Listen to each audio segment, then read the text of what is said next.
Well. Here we are back again, 6 p.m. on the clock, restream, 4:30, 2024. Loving this new space and place that we are in, and really enjoying all the bells and whistles and all the extras that they have here for us to use and utilize for building our radio station. Unbelievable stuff going on here. Just love it. Coming from Blog Talk Radio to here is like coming from Hooterville to the Big Apple. I mean, we've it's amazing, literally amazing. The only thing we're lacking right now is power. Power. More power, Captain. More power, Captain. We need more power, and our Wi-Fi signal is kind of weak, getting old, I guess, like I am. But our Wi-Fi signal is not quite cutting the mustard, and so we're to go to link, and that's $150 a month, and I think 350 or so to get started, and so forth and so on. But it's worth it because it gives you a guaranteed stream pretty much via satellite versus all of this ground technology that we have going on, and it kind of gives us a major boost in our power all the way around, and probably a lot of other things that I don't even understand. But I do know that some of my other influencers are using it, and it is working just ultimately fantastic all over the world where they're uh, working from and podcasting from. So we definitely want to get that, and to do that, we're going to need to raise some money to get that done, get it done right. You know, it costs money. Anything costs money, and that's okay. I fully understand that things cost money, especially quality. If you want quality, you have to pay for it. And if you want perfection, you've got to work toward perfection. And many of these platforms we've tried are just junk, junk, junk, junk, and more junk. Marion and I should have built a platform like Blog Talk Radio and TalkShoe a long time ago, and even Mixcloud. Marion and I should have started 6 years ago, 7 years ago, building that. And actually, we could do that today through Sam Broadcaster in a way, but I would rather have a platform that would allow for 1,000 hosts to be able to come in and become a part of our team and program and broadcasting network and broadcast live through our system. And Marion and I may discuss that. We may talk about that. It takes big balls to do these kinds of things, big kahunas, you know. It takes big balls to have big dreams, big visions, and to possess the energy and the frequency and the vibration that's needed to get these things running and off the ground. It's kind of like a 747 or 767 jet. You know, it requires a lot of thrust to get those things off the ground because the vision is heavy, and the jet is heavy, and the dream is heavy, and the jet is heavy. And to get heavy off the ground and into flight takes a lot of massive power.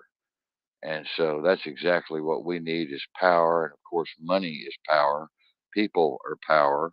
People that come together with the same kinds of objectives, goals, and dreams and visions, and we can get everybody on the same page to build these fantastic things that we want to build. Problem is, as I stated last night, it's almost impossible to find people with a brain anymore. It's almost impossible to find people that believe in the impossible. And so, you know, many people have accused me of being negative, negative, negative Nancy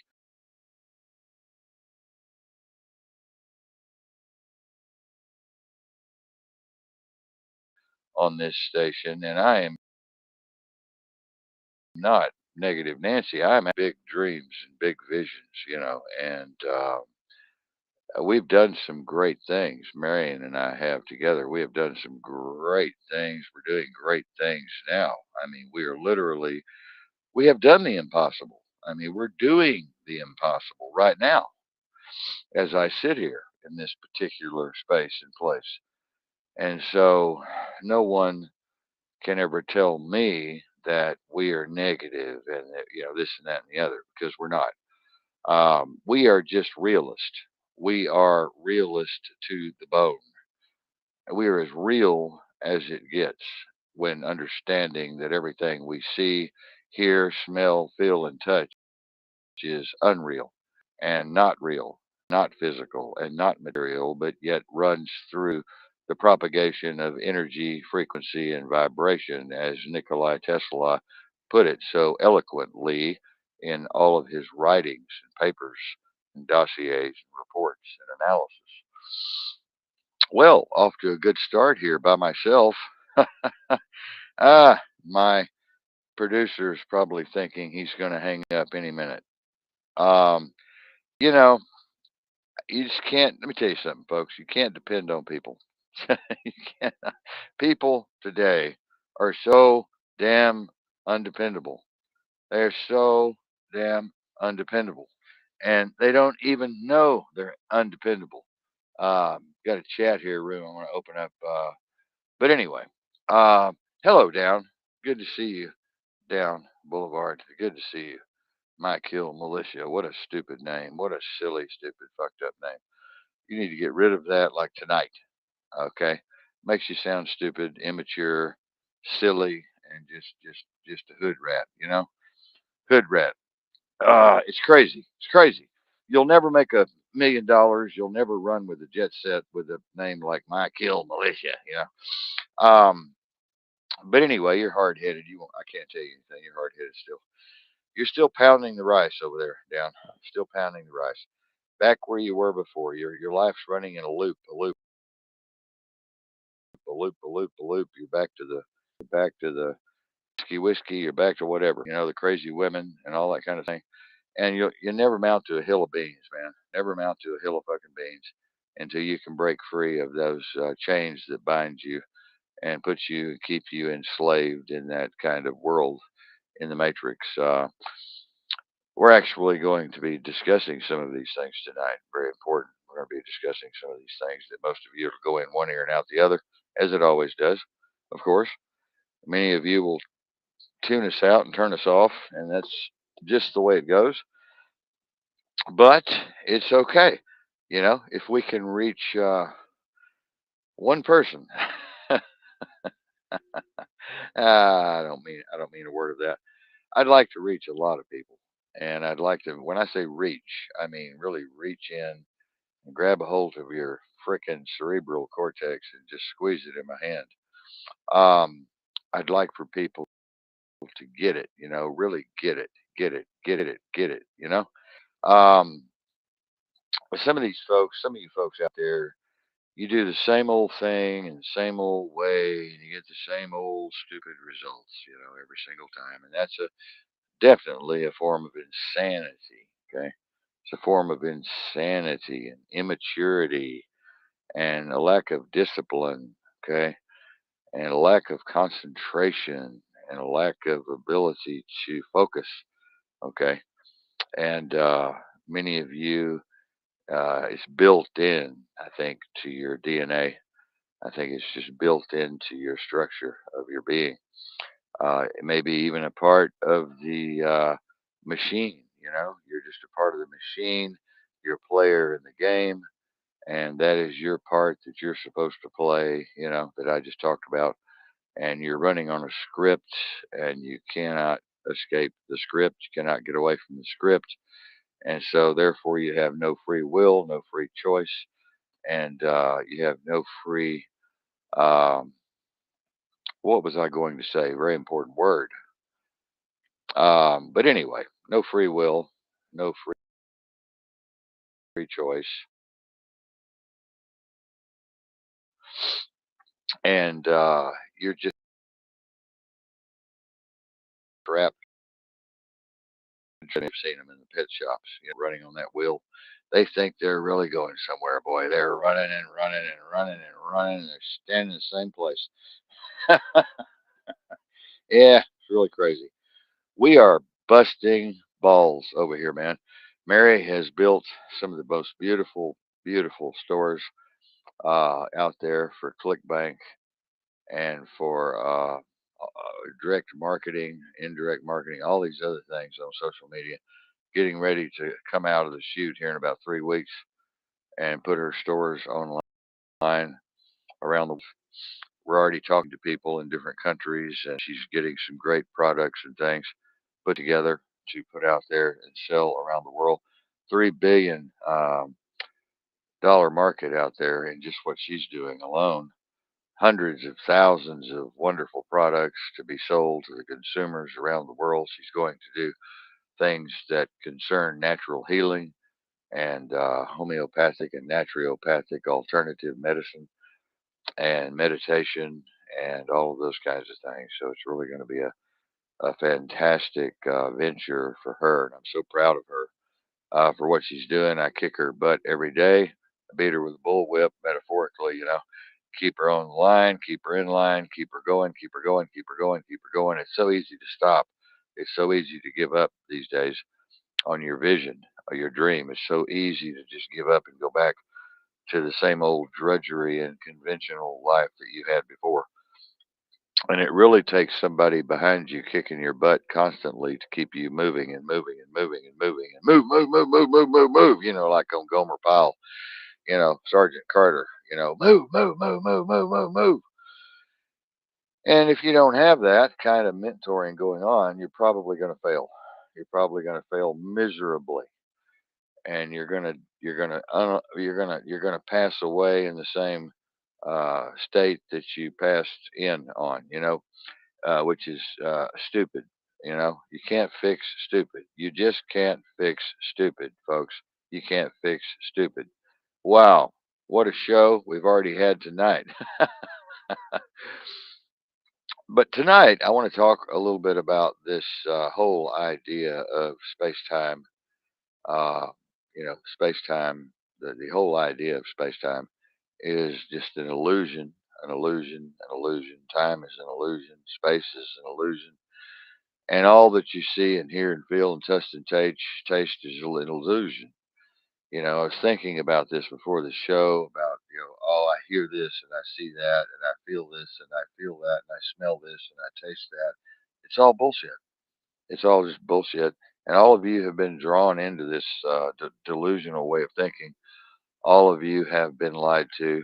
No, very few of you have studied and gone in depth into these very complex analogies and hypotheses and going down the rabbit hole as deep as we have into energy, vibration, and frequency and what that really means. Most of you just say those words, you know, you're just talking through your ass and you say those words like you're really smart. You really think you understand something when in fact you don't understand anything at all about energy. You don't understand the mathematics behind frequency.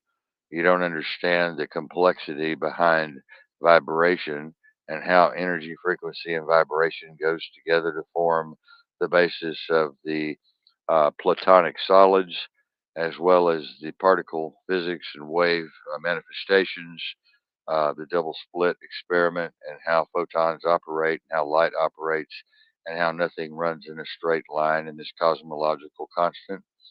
And it's very constantly confusing to some of you, and most of you just do not give a damn. You go to work, you go home, you sleep, you go to work, you come home, you sleep, you go to work, you come home, you sleep, you get drunk, you get high, blah blah blah, bye bye bye.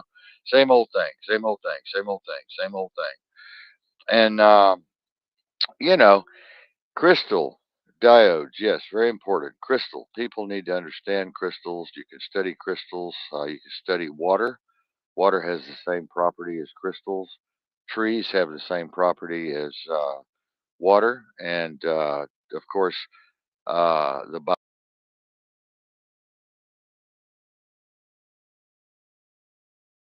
biome, as far as the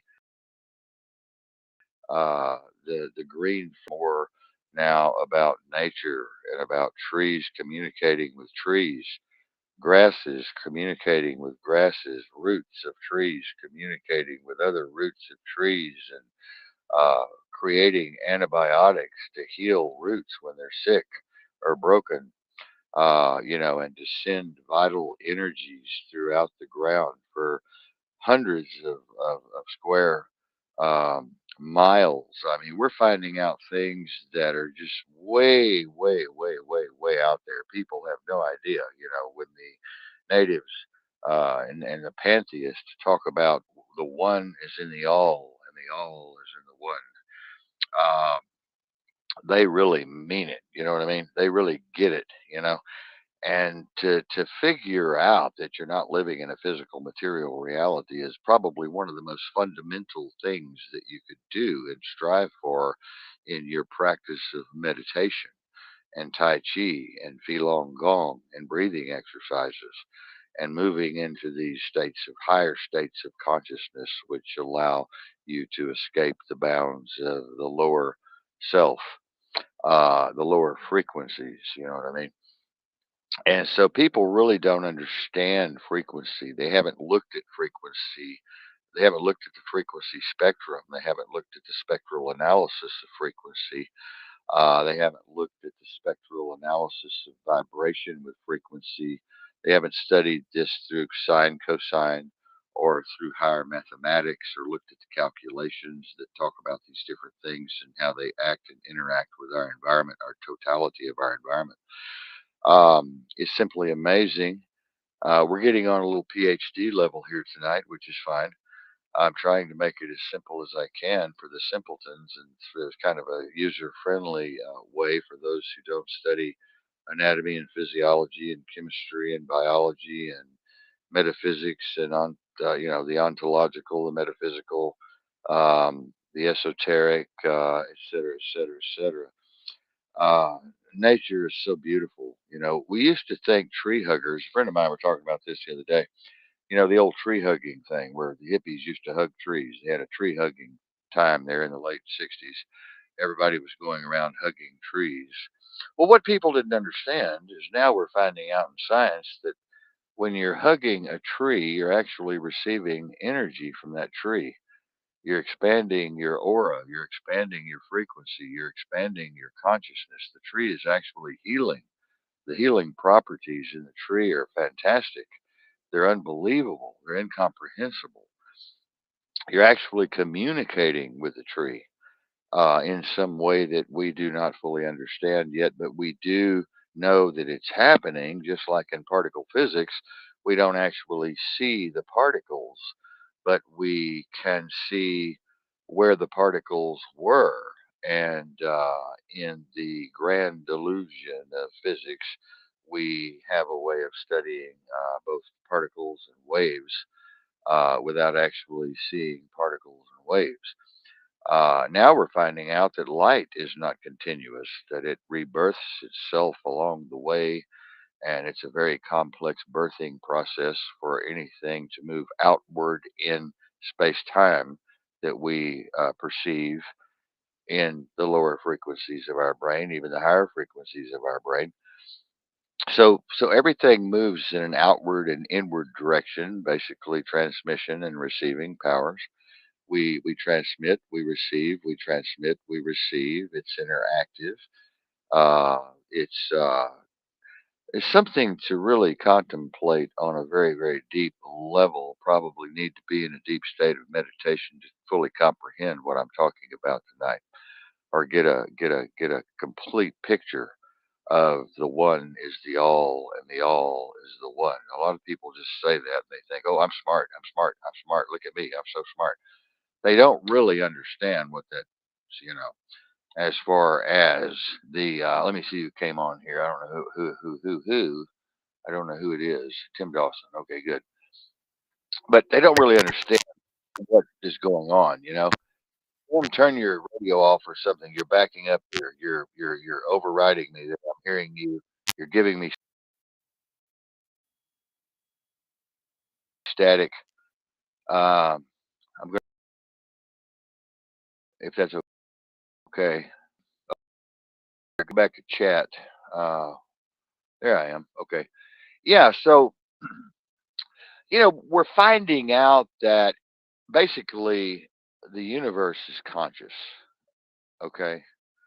We're basically finding out now that the universe is conscious, and scientists are scratching their head. We're having to rethink everything that we've ever learned about science and about cosmology and astrophysics. We're having to realign practically everything we've ever thought about in physics or in science. Not so much with technology, but yes, then again with AI, we're learning a lot of things about artificial intelligence that are just scaring the living shit out of people. And they're going, "Oh my God, what is this?" We have AI developing AI. We have AI self-maintaining, self-sustaining. We have AI consciousness in AI. We have sentience in AI. We have this omnipresence, in AI that is unbelievable and scary. AI has taken on a life of itself with AGI and advanced ultra AI and super AI, machine intelligence, machine learning. AI is running at so many quintillion parameters. I wouldn't even say today it's probably changed from yesterday. Probably running at a higher quintillion perimeter level than it was yesterday. So, a simulation, running a simulation, as I said last night on the show, a simulation, building a simulation, building a simulation within a simulation, within a simulation, within a simulation, kind of like the string theory, kind of like the multiverse theory. The same type of calculations could be found. And now we're finding the periodic table is all wrong. We're understanding more about the periodic table. We're understanding that it's all just a conglomeration of particles and waves and a conglomeration of quarks and muons and uh, photons and neutrons and all of these other things just changing and metamorphosizing themselves into different forms and formats and variables and angular momentum and volume and mass and trajectory and so forth based on what we do not know. But it is a form of consciousness. There is a form of consciousness out there. And of course, if you've ever looked at the double split experiment, you know that the particles change to waves when observed. When they go through the slits, two slits, they go to the backdrop, and if they're not observed, they're particles, and if they're observed, they become waves. And that forward waves moving out come back and hit the wall and come back and cancel out the waves coming in, which makes the propagation change. In the calculations change also. And we simply do not understand to this day what's going on with this observable propagation, this observable paradigm, and how a wave or a particle can know the difference between being observed and not observed. And this is why and how we've come to the calculation and we've come to the contemplation, we've come to the place where we know that reality is not what we think it is at all. Let me see who's here. We have a third person that popped in here. Okay, it's Chris. So anyway, we have learned over the last few years that nothing is what it seems. Because if you look at the double split experiment again and you think about the propagation, introduction of these photons coming out of an invisible gun by firing through two slit, double split experiment, going through, you would think particles would hit the backdrop in two particular linear waves, when in fact that's not what happens. When the observation comes in, the camera is turned on or the visual cortex is incorporated. We have multiple lines on the backdrop, which make no sense whatsoever, except for the fact of propagation and the probability function. So this is where we move into the probability function, which this is where we move into rendering of this illusion of space-time continuum of material physical reality appearing through the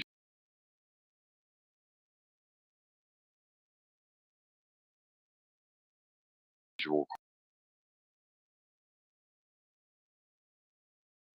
cortex as something we call reality, and we can using is happening in the mind somewhere. And we know now that the mind is not local. We pretty much know that the mind brain connection is just that, a connection, possibly. We know pretty much now, or I believe, that the mind is non-local. It's not local. It's not local at all. It is global, if not universal, if not even beyond the boundaries of space-time. And what we're doing is picking up signals coming in as we pick up photons of light and that creates color and sound in the auditory and the kinesthetic, of course, on skin, the subdural context and the subdural epidural uh, and concentration of energy coming into the body. I feel this. I see this with the visual cortex. I hear this with the auditory system. I smell this with the olfactory, and I taste this. Of course, all of these things are happening inside of this propagation, this body that we seem to have, that we think we have, when in fact it's just a carrier wave. It's a carrier for waves. It's a propagation. It's a probability function. I believe the body is a constant. We have a constant uh, entity. We have a constant space-time position. We have a angular momentum going on. We have wave functions going on. We have volume. We have weight. We have angular momentum. We have all of these things happening around the atom that we never knew before existed, like the quark. We found the quark there inside that little invisible bubble, and we have the upside down quarks and the right side up quarks, and we have the left spins and the right spins, and all of these different spins. If you'll look at them, everything happens in that massive uh, uh, flower of life. If you look at that, it resembles the heterohedron, the decohedron, tetrahedron, and all these other shapes and geometric shapes and propagations and processes and variables come through the flower of life, and you can do basically all calculations in the universe with that one flower of life diagram. And so people who do not study mathematics, of course, are not going to understand a word of this. But the good thing about all of this is you can grasp some of this through meditation. You can gain knowledge and wisdom through meditation of thinking about the flower of life. And the um, the different shapes, that we pull from the flower of life, like the decohedron, the tetrahedron, and all these other wonderful shapes, running from the first dimension to the second, to the third, to the 15th, to the 25th, and on and on and on. These are all basically mathematical anomalies that happen that we can see through the cerebral cortex, working through the visual cortex, and we can bring these into the processing unit of the synapses and the neurons, and then they can create something we call reality there again, which doesn't happen anywhere outside of you, but is happening inside of you. And then the brain is working with this global mind or collective consciousness in order to see these things within the spectrum that make it look like what we call reality, when in fact it's not reality at all. So basically, we're boiling this down to nothing is happening. Absolutely nothing is happening. Marion and I were talking about this last night. You are just perceiving things happening. Nothing is happening. There are no events taking place. There's no past, there's no future, and there's really not even a now moment. The now moment itself is a propagation wave. It's a propagation function. It's a probability function. There's a probability function going on there, spooky particles at a distance, you know. Um, so you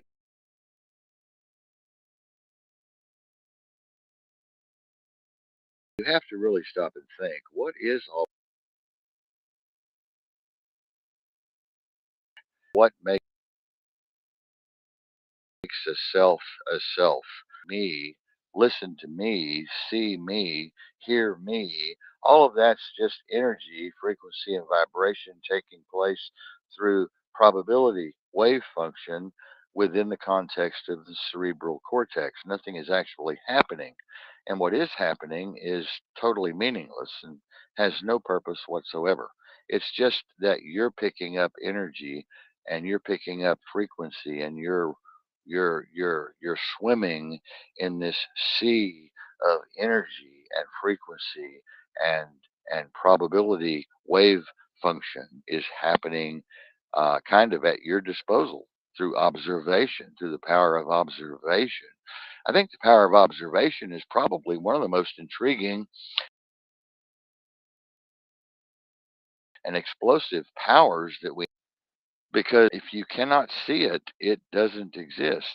And this goes for a person that's blind or a person that's deaf. They can be kinesthetic. A person that's deaf, completely deaf, can thrive within a kinesthetic world. Um, a person that's completely blind can thrive within a kinesthetic world and be able to feel the external environment and be able to learn to bring the linguistics forward for naming persons, places, and things which they'll never see in their entire life. So they really don't exist, but yet they can reach out and touch a lamp or a tree or a bush or a pole or a car. But those things really do not exist. Look at the limited amount of information that's able to come in to a person who's visually disabled or a person who's auditorially disabled or a person who's kinesthetically disabled. It's amazing. When you have a fully functioning brain, um, you're able to utilize all of your senses, your five senses, your six senses. Some of you say we have a sixth sense. We'll talk about that at some point in time. But the five senses create this theater, this film, this illusion that you're living in some kind of reality. And then, of course, your next idea or concept would be, well, this must be physical, this must be reality, this must be material, when in fact that's not true. It's taking you down a dead end road. You all need to understand that the all is in the one is in the all. So, you know, you're gathering in the totality of this very limited spectrum that you're living in and this very limited ability to see the full vibrational spectrum within a spectral analysis. So you're only seeing a very small portion of reality. I want to say hi to Chris first. Chris, do you have any comments so far on what I'm saying tonight about the veil and unraveling the illusion of space time and the fabric of reality in the realm of physics and metaphysics?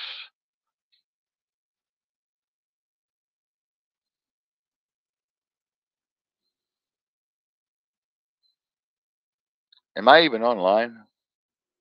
Have you checked to see if I'm even getting out? Well, Chris has got to get rid of that $4 phone or whatever he's got there. Come on now, Chris. Where are you, buddy? Where are you? We're out here trying to make $1 million. We're not going to do it like this. Um, in the realm, ladies and gentlemen, while I'm on the subject, if any of you are listening, in the realm of physics, and I do know we have a lot of people listening from a lot of platforms that Marion has put us on tonight. But in the realm of physics and metaphysics, the understanding of space time and material reality has undergone profound shifts over the last 50, 60, 75 years, 100 years. Once considered the unshakable foundation of existence, recent scientific discoveries and philosophical inquiries suggest that space time and materiality might be mere shadows cast by a deeper, more fundamental reality, which is what I have been talking about in depth for the last 30 minutes. Uh, you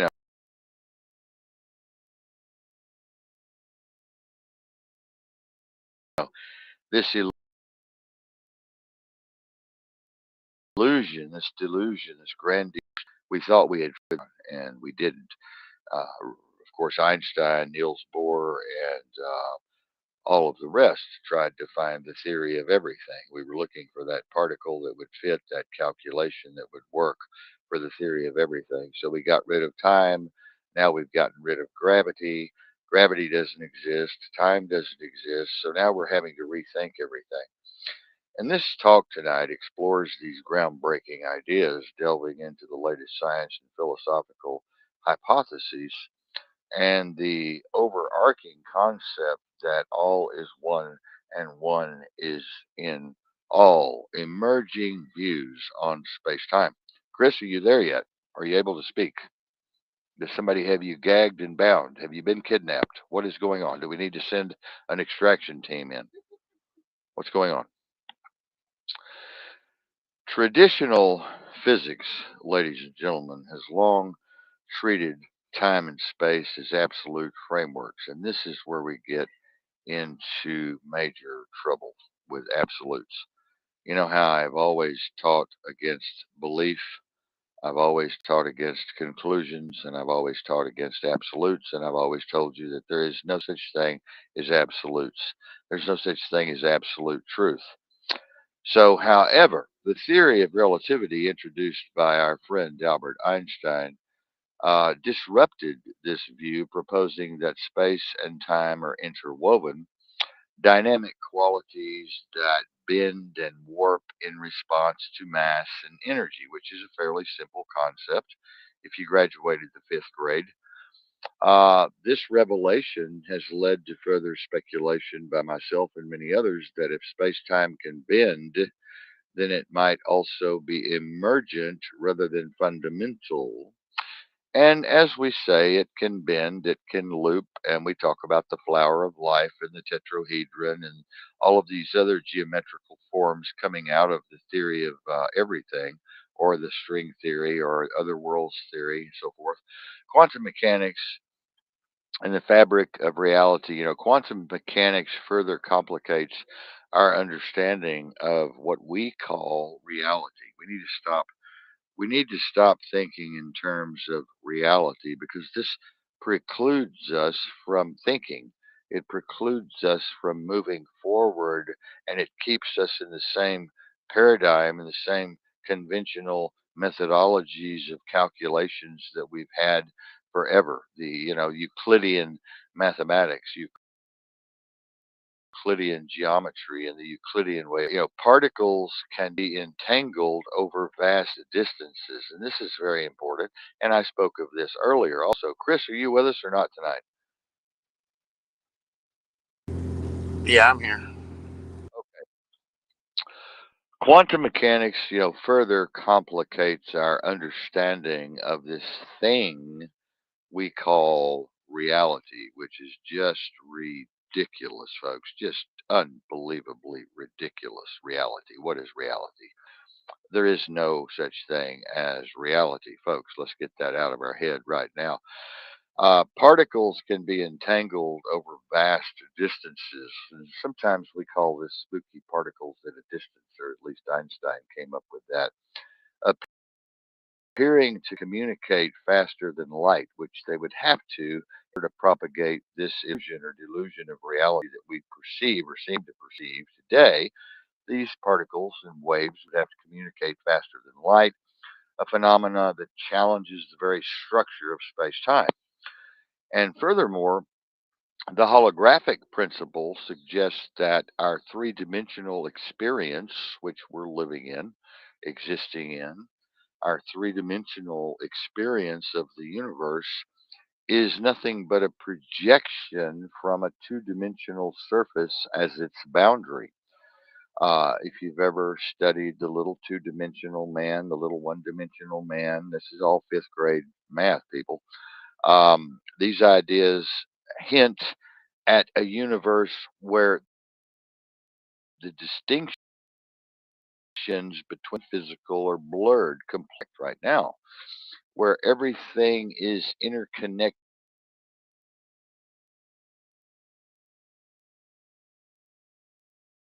through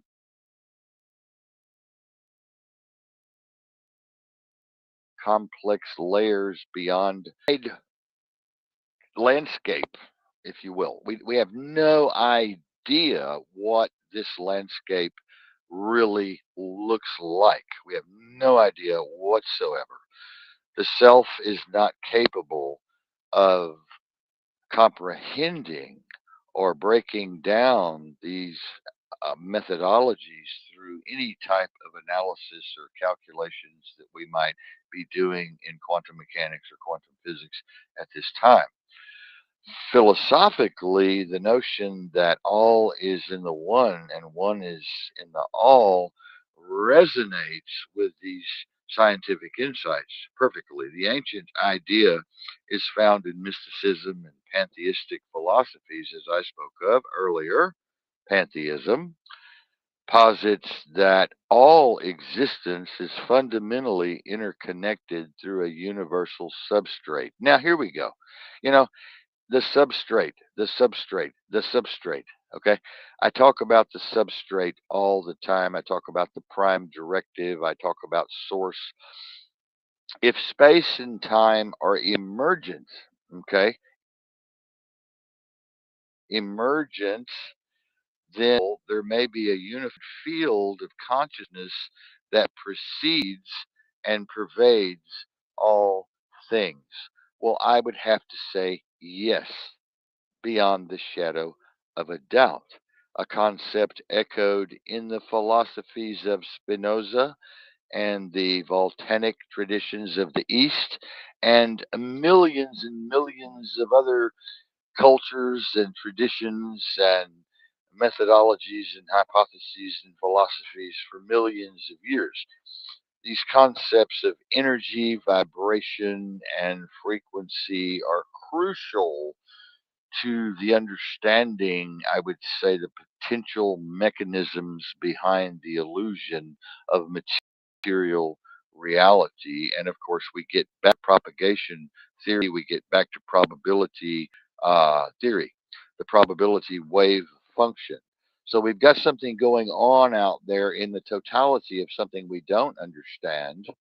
We have something going on out there. I'm going to eliminate the we for a moment because without the we, there would be nothing going on out there, at least nothing that we act with at all in any way, shape, form, or fashion. Nothing would happen. Now, there would be something happening, but we would not be there to observe it. Now, in propagation theory and probability wave function, as we observe or that energy comes out of us through the visual cortex, everything seems to render in and happen right there in front of us. It's a small film on a very small stage on a very small spectrum. So yeah, it just comes like a game that you're playing on the computer. Everything is rendered up immediately in front of you. Now we don't understand that, but we know it's true. We know it's true beyond the shadow of a doubt, but we have no idea what is rendering this vision that we have. Okay, through our visual cortex. So energy, vibration, and frequency are crucial to understanding the potential mechanisms behind the delusion, this grandiose delusion of material reality that most of you uh, think you're functioning in on a daily basis. As I said, you get up, you have your coffee, you go to work, you come home. You get up, you have your coffee, you go to work, you come home, and then you die. And you never really understand or never even try to understand what's really happening in this totality of the one and the all and the all and the one. Everything at its most microscopic or Planck level consists of vibrations of various frequencies working together and interacting together with different trajectories and mass and volume and angular momentum manifested through multiple quantum fields.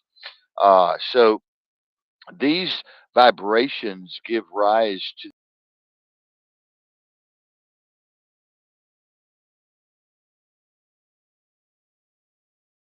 the entire totality of ours, which are very tricky, suggesting that the universe itself is more like a cosmic symphony of energy, patterns, and a mechanical system of separate parts, which we're studying now, desperately trying to find the theory of everything, trying to find out what is this thing that is holding everything together and what is the particular mechanism of interconnection between the one and the all and the all and the one. You see, there's no partition, there's no separation, there's no empty space. We find dark matter out there now. We find dark matter out there now, and these other emergent properties, which are very, very difficult to understand and comprehend, that are holding things together. The implications of these ideas are vast, to say the least. If the fundamental nature of reality is a grand interconnected web of energy, understanding this will lead us to new technologies, which it already has, and enhanced methodologies of healing and a deeper connection to the universe itself. Moreover, this shift in understanding encourages a reevaluation, which we're doing now in our physics, of our philosophical and spiritual beliefs, driving us toward a more holistic view of our place in the cosmos. And in the conclusion of this first part of the series, as science continues to peel back the layers of reality, and we're going to talk about that in a moment, we're finding that the universe is far more mysterious and complex and interconnected than previously imagined. And this has been said for millions of years, I'm sure. The exploration of these concepts not only advances our knowledge, but also profoundly alters our perception of existence itself, which we have no idea what existence is. We have no idea what existence plus reality equals self, equal being, equal, whatever, urging us to consider the grand delusion of space time, which there again does not exist, not as a barrier to understanding, which is what sometimes we allow it to do, but a gateway to deeper truths of the universe. Uh, Chris, do you have any comments on my teaching and my analysis tonight?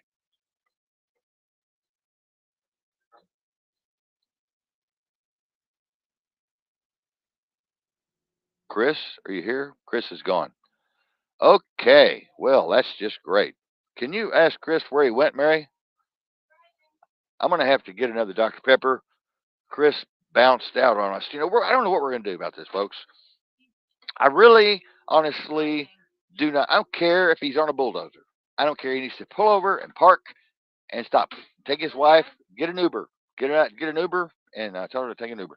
Okay, so I don't, really understand this at all. I mean, people, I don't know. It just seems like people want to dick around, and they've always got some technological problem, like I do, which is how do we get more power, Captain?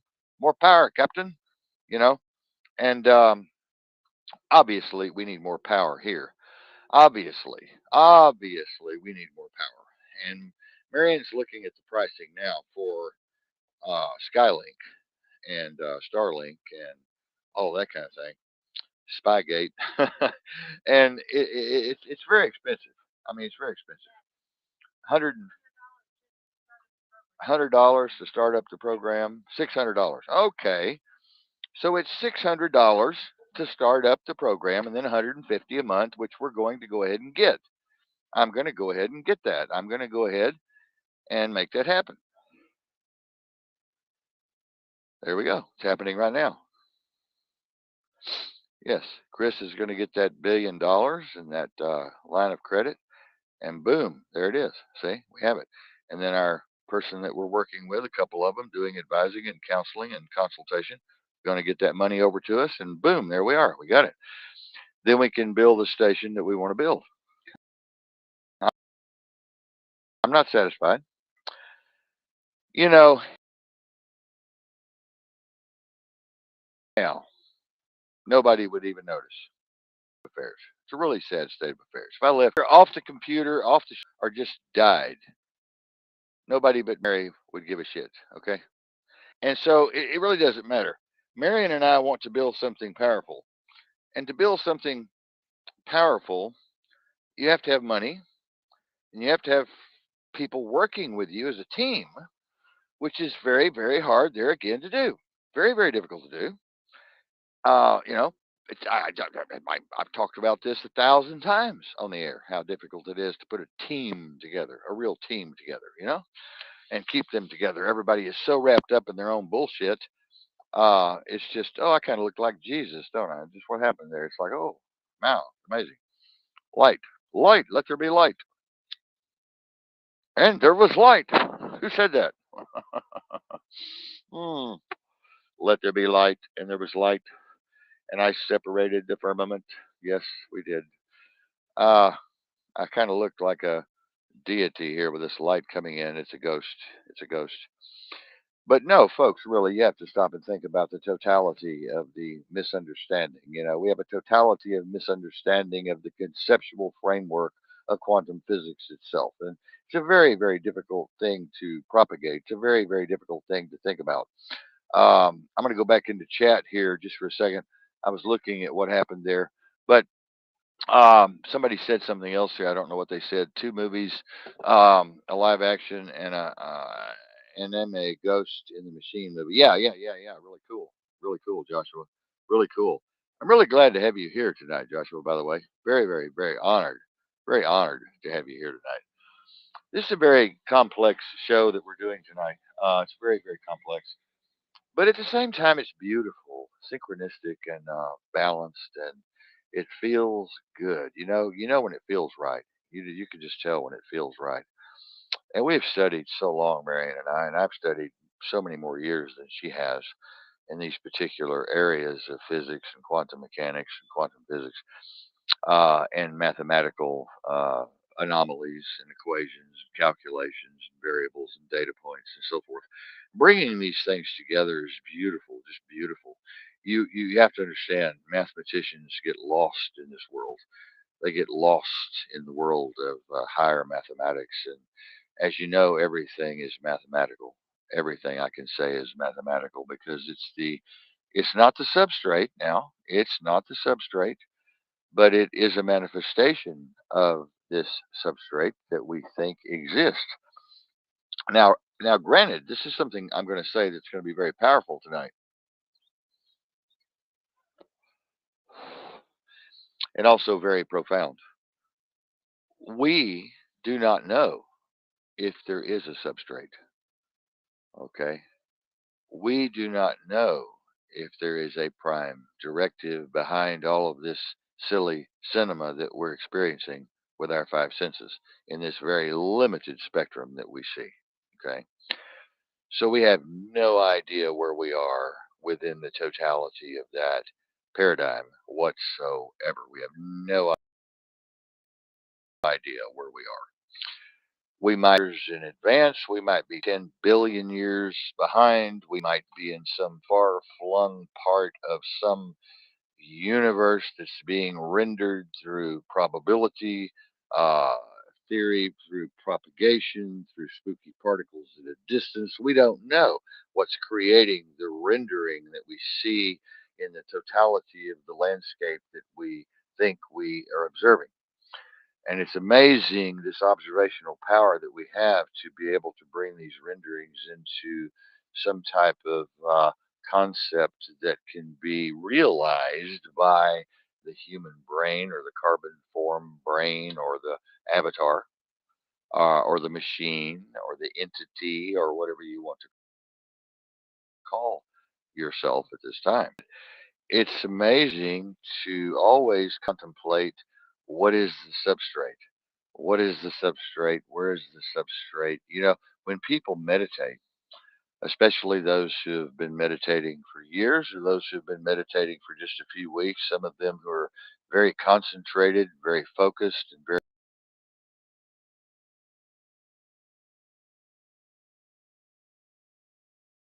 energetic and very serious. They're looking for the substrate.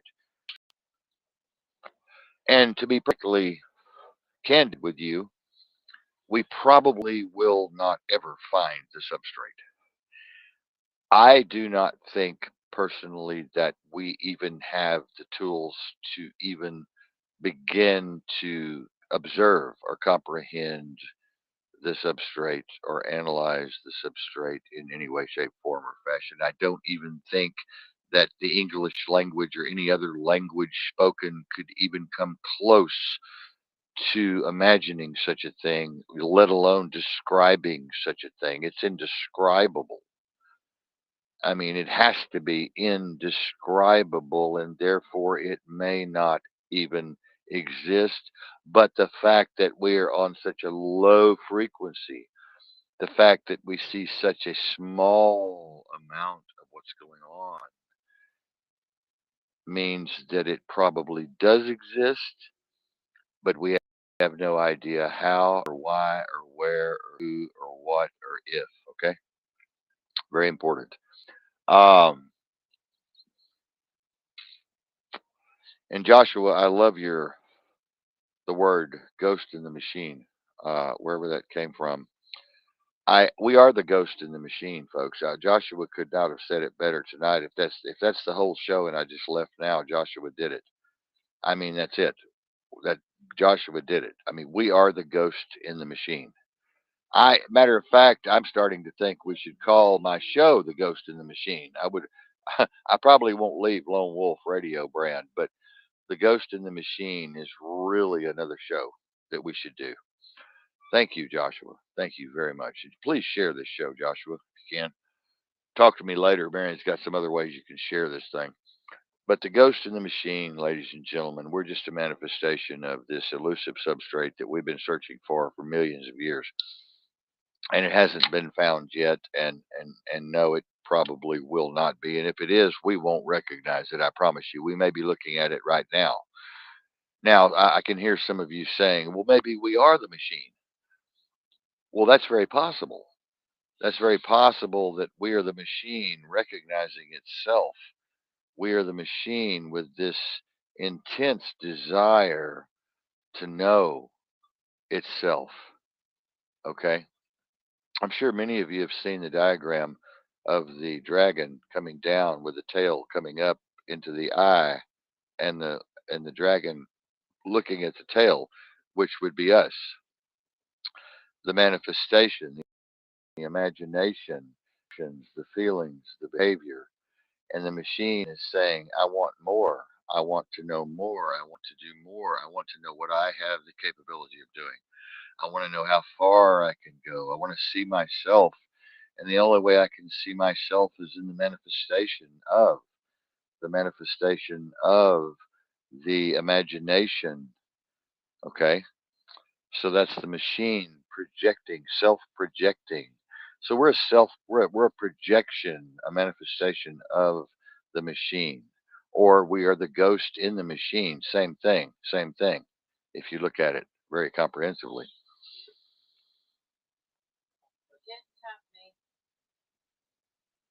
Who?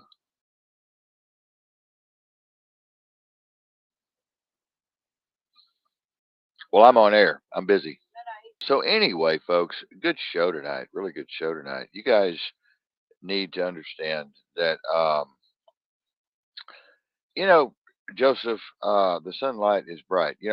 They're saying now we're finding that the source of energy of the sun is not coming from internal, but external. We're finding out now through some very, very intense cosmological observations and astronomical observations that the sun is not producing its own power, but the source of power is coming from outside the sun, from another source that we have yet to be able to discover or understand or comprehend. But I thought that was a very interesting finding that our cosmologists and astrophysicists are taking very seriously at this time, along with the fact that we're finding motions of the planets and so forth are so close to the Fibonacci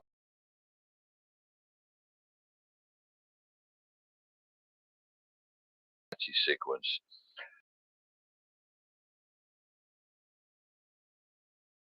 and the flower of life are vortexual and not circular. So they're not circling around and around and around and around. They're going around and out into a funnel, into a constant funnel projection. Okay, so we're supposedly moving out into the universe, okay, continuously at 355,000 million miles per hour, whatever it is.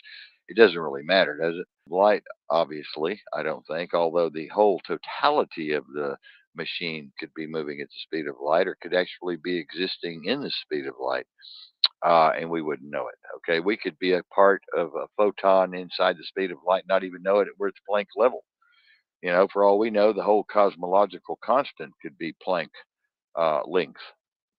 So it's amazing that we hear these other people, some analysts and some some philosophers, some scientists are actually saying we're not moving at all.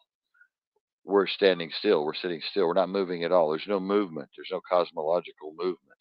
Well, that seems to me to be fairly impossible. I see these pictures from the Hubble Space Telescope, which some of you fake. It's all photoshopped and whatever. Well, I don't care whatever you think. But you see these beautiful pictures of new universes forming and these stars exploding. These massive stars imploding, imploding, and exploding. We see all of these comets and asteroids, and we see all of these little baby universes in the nurseries, that are expanding into um, new solar systems, new galaxies everywhere. And we see when we look up at the stars with a telescope, a very powerful, powerful telescope like Hubble, we can see billions and billions and billions and billions of solar systems like ours. I mean, the Goldilocks theory paradigm, of course, says that we're in this perfect position to have the sun and the moon at the right place and all of the other planets and so forth. It's the Goldilocks methodology that, hey, this is perfect for water, perfect for life, perfect for energy, perfect for the transpiration of and the inspiration of, and so forth, and the manifestation of life as we know it today.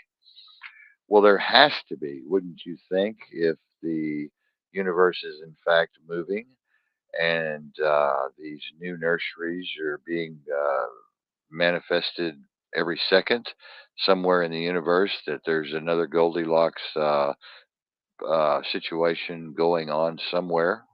I would say billions of them are going on somewhere, which would mean that life is abundant in the universe. And the fact is, and the problem is that things are so far apart, and we really don't understand that. Uh, you know, Probably the nearest, well, I wouldn't even go into Andromeda or any of the others, but we're talking about hundreds of millions of light years away, hundreds of billions of light years away, quintillions of light years away. What in the heck is out there? We have no idea, but it just blows your mind. I mean, a lot of people have said, and I agree, why such wasted space? I mean, why such wasted space? How did we end up the sperm that hit the egg? How did we end up the only sperm that hit the only egg in the whole cosmological constant? Doesn't make any sense at all, except if you understand distance may not be real at all. If distance is a rendering, and if the cosmological constant is not real and just a rendering, and if the astrophysical analysis and manifestations that we see through the Hubble telescope is simply a rendering of, which has been hypothesized and suggested before, then none of it's real anyway. What you're looking at out there is just a rendering. It's not real at all. So we come back to the cerebral cortex, and so there we are back to the same question. What is it? Why is it? How is it? When did it start? When will it end? Will it end at all? Did it ever really start, or was it forever? And what is forever? And what is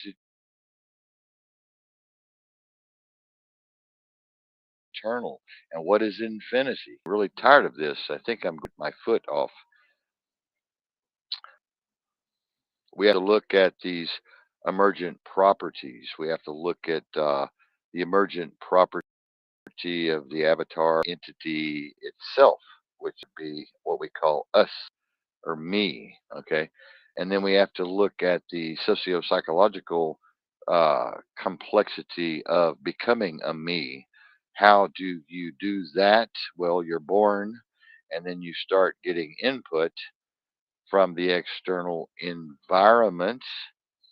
And as you get input from the external environment around you, in this totality, light and energy and vibration, you begin to take on a persona or personality, and you begin to follow a algorithm, and you begin to learn a language, a culture, a tradition, a philosophy, a belief system.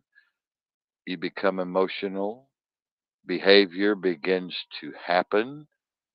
Action versus reaction, cause versus effect, yin versus yang. All of these things come into play as a very uh, interesting uh, question. You know, cause and effect. Cause, effect. What is cause and effect? Are they both the same thing? They could be. Cause could be the same as effect. I want you all to think about that very, very in depthly tonight. I want you to think about that. Cause and effect could be the same thing. Light and darkness, the same thing. No difference whatsoever in the scheme of things, in the larger scheme of things, in the bigger picture of things that we do not understand. Light and dark, good and evil, same thing. No difference whatsoever. I heard a talk on this the other night by a very, very famous philosopher and scientist. We have this delusion. We have this idea that, oh, this is good and that's bad, and this is good and that's evil, or up and down. Well, there's no up and down. There's no up and down. There's no left and right, except if you have a central point of reference. Just like in mathematics or sine, cosine, you have to have an A, a B, an X, a Y. You know, you have to have an X, Y in order to get a Z or whatever you're working on. So you have to have points of reference, okay? So we're all about points of reference. We live and die in points of reference. We live and die with the illusion of time. We're looking at our watch all the time, which means nothing. Did you hear me say all the time? We're looking at our watch all the time. Time. What is time? Time doesn't exist. Your watch is moving, but what does that mean? It means absolutely nothing except in your little illusion, your little delusion. That's all. So you once you surpass all of this insanity and all of this fiction and all of this misinformation and disinformation that you've been programmed with, you begin to open up a whole new experience for yourself and even for others. It's amazing. It's amazing when you can escape the bounds of time and space, when you can delve into the realm of infinity and the paradoxical relationship between mind and brain, and you can understand the collective consciousness versus the local brain, and know that mind is non local, your whole perspective changes on everything. We're starting to learn new things about the body, about anatomy and physiology and chemistry and neurology, especially neurology. We're starting to learn new things, which are very complex.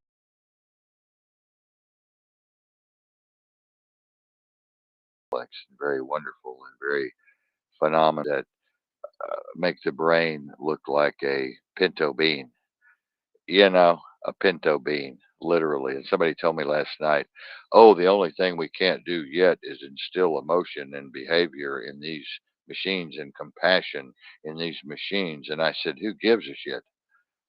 I mean, that's not what it's about. Machines, machines. We're machines. If we could ever get to the point, or AGI could ever get to the point of 100 billion quintillion perimeters, then yes, there will be compassion and there will be love and there will be all of these other qualities that we possess. You see, and he failed to mention that, and he works at Cisco. He's a or whatever it is. He's a computer guy, right? And he didn't even stop and think about that.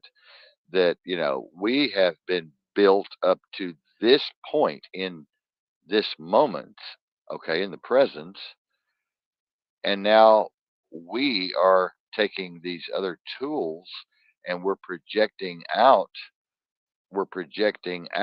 and manifesting these other tools that are able to be self-sustaining and self-maintaining and are able to develop an intelligence that is so far beyond the one that we are in that it's just unbelievable. Eventually, that will phase us out. Not only will the computer phase us out, but the handlers that are building the computers will phase us out because we're not needed anymore. It's like we're just a kind of a waste of space, is what we are. Just a waste of space. And they know this. And if they know that we're not living in material physical reality, then why not phase us out? It's no big deal. Just turn the computer off or build a new game. See, you all don't get that. I need to do another show on this. I think Mary would agree.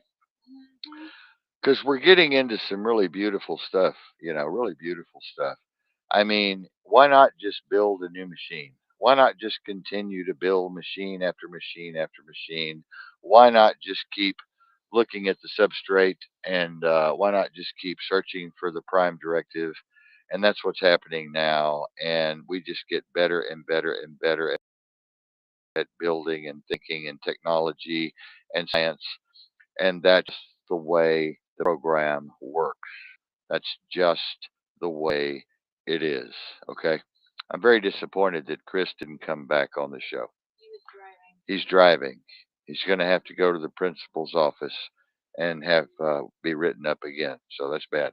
Let me take a drink of my poison Dr. Pepper here.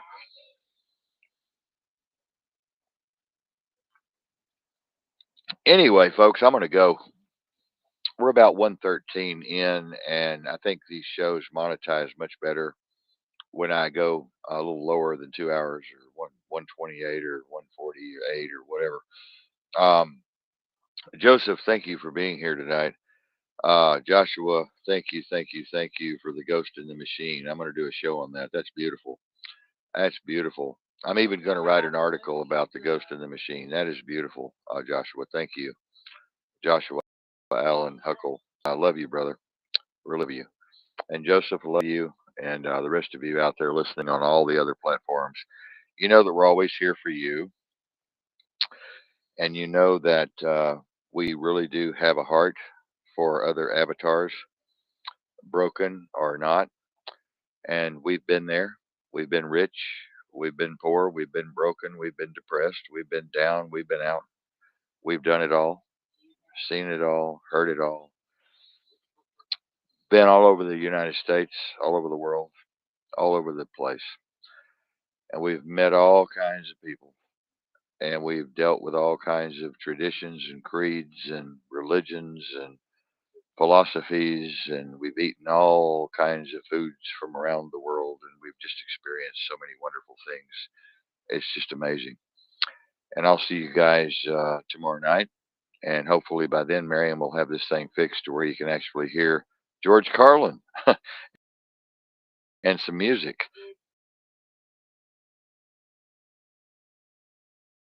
Uh, she and she